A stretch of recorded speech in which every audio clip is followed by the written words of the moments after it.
por favor piensen en lo siguiente. Cualquiera de ustedes, de los que está aquí, no sabemos cuál, ni en qué momento, ni tampoco si puede ocurrir o no, pero cualquiera aquí, mañana, en media hora más, en una semana más, podría darse el caso que provoque un cambio histórico descomunal. Tú. Sí, claro, te parece fantástico lo que estoy diciendo, pero te voy a dar, porque aquí hay una cosa como un poco mágica, y les voy a dar dos ejemplos. A comienzos del siglo pasado, en Sudáfrica, había un sujeto, un señor que era abogado. Era chiquito, flaquito, no era negro, pero era oscurito. O sea, lo suficiente como para ser discriminado, ¿no? Había estudiado Derecho en Inglaterra y, bueno, llegó a Sudáfrica, de vuelta, ¿no es cierto?, y no tenía ninguna influencia, no estaba relacionado con gente en el poder, ni nada, pues era un abogadito nomás, oscurito. Bueno, fue víctima de todas las discriminaciones hasta que en un momento se rebeló y dijo no aguanto más, ¿no? Y quemó la identidad que tenía, que lo ponía en la categoría de oscuro, ¿no es cierto? Porque hay negro, oscuro, blancos y orientales, estaba todo clasificado en Sudáfrica, y según el carnet que tú tenías, bueno, tenías derechos o no. Bueno, lo quemó, bueno, la policía le pegó, lo metieron preso, en fin, lo trataron malísimo, estuvo en la cárcel, y el tipo insistió y aguantó y aguantó y aguantó. Ese personajito, que no era nadie, se llamaba Gandhi, fíjense ustedes. No era nadie Gandhi. Pero ¿qué pasó? Que de repente ese testimonio personal contagió a millones de personas. Y eso logró derrotar al imperio más poderoso de la Tierra, sin un balazo. ¿Y quién era Gandhi? No era nadie. Pero ese personaje, en algún momento, ¡pum!, provocó un clic. Ese es el que lo podrías provocar tú o cualquiera de los que está aquí. Pero no sabes si va a ser o no va a ser, pero podría ser, y eso es lo bonito. Otro ejemplo, 1960, que fue cuando yo llegué a Estados Unidos en aquellos años, a la Universidad de Berkeley, como profesor muy, muy joven.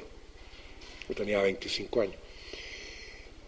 Y en ese entonces, en Alabama, un día, una mujer negra se sube al bus, y en ese entonces en Estados Unidos había apartheid igual que en Sudáfrica. O sea, tú subías al bus y había asientos para negros y asientos para blancos, en Estados Unidos. Bueno, y esta negra venía muy cansada de trabajar, era tarde, en la tarde, y estaban llenos los asientos para negros y se sentó en un asiento para blanco que estaba desocupado. El chofer del bus paró, dijo levántese, y ella no quiso levantarse, la levantaron a la fuerza, la tiraron del bus abajo, le pegaron, etcétera, etcétera, pero ocurrió que en ese instante, en ese lugar, a esa hora, en ese bus, en ese punto, en ese momento había otro par de gente, ¿no es cierto?, que vio esta cosa, y ese episodio desató todo el movimiento de liberación negra de Estados Unidos, que culminó con Martin Luther King. Esa mujer negra, que no era menos que nadie, ¿no? Era menos que nadie, se llamaba Rosa Parks. Murió hace 2 años y fue enterrada con los máximos honores que da el Estado americano a un ciudadano ilustre. Ahora fíjense que doña Rosa Parks pudo haber tomado el otro bus porque venía detrás y no pasa nada, no cambia la historia. Pero tomó ese bus a esa hora y en esa esquina la echaron y eso cambió la historia. Y eso pasó con Gandhi, eso pasó con Rosa Parks y eso puede pasar con cualquiera. De manera esto que yo siempre lo digo para que nadie se sienta tan impotente de decir, no, yo no puedo hacer nada. Pero ¿qué es lo que tenían esas personas? Que eran coherentes consigo mismos. Y yo actúo y insisto en actuar en lo que creo, ¿no? Eso sí es condición para que ocurra el fenómeno, ¿no? Si tú te estás siempre adaptando, no. Y termino con el consejo general,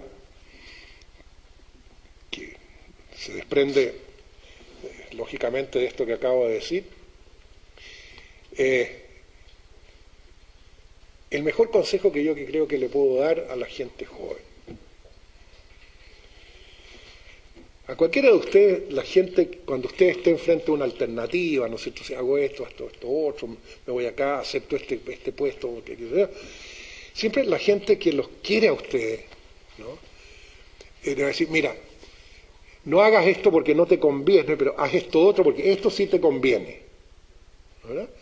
Entonces siempre se trata, ¿no es cierto?, de que tú busques lo que te conviene, ¿no?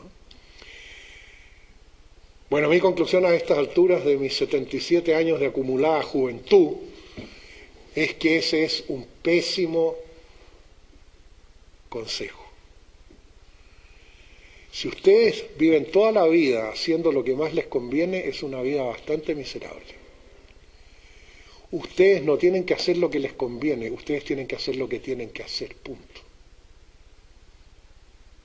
Aunque la vida los lleve así, pero eso y eso es lo único que les dará la satisfacción cuando lleguen a viejo. Haber sido coherentes consigo mismo. Fíjense ustedes, ¿qué es lo que pasa cuando tú te sientes de repente en muy desorientada, una crisis existencial? ¿Qué es lo que hace? Bueno, vas donde tu mejor amiga, o donde tu mamá, o tu padrino, la madrina, qué sé yo, alguien con quien te sientes muy cercano, le diga, mira, estoy, en fin, me siento aquí y allá. ¿Cuál es el consejo que te van a dar? Normalmente, y yo también lo di, y me arrepiento de haberlo dado, le pediría perdón a la persona que se lo di, pero bueno, qué diablo, ¿no? Siempre te van a decir una cosa como esta, no, mijita, es que lo que pasa es que tú tienes que tener las cosas claras. Si no tienes las cosas claras, bueno, estás mal, mijita, ¿no es verdad? Además, mijita, usted tiene que saber para dónde va. Si no sabe para dónde va, está mal, ¿no? O sea, usted, ya, ¿para dónde quiere ir? Allá, bueno, entonces, ya. Y ese consejo te lo hacen con todo cariño, y es un desastre. Porque la otra cosa que yo he descubierto a estas alturas es que la gente que sabe exactamente para dónde va es la que nunca descubre nada.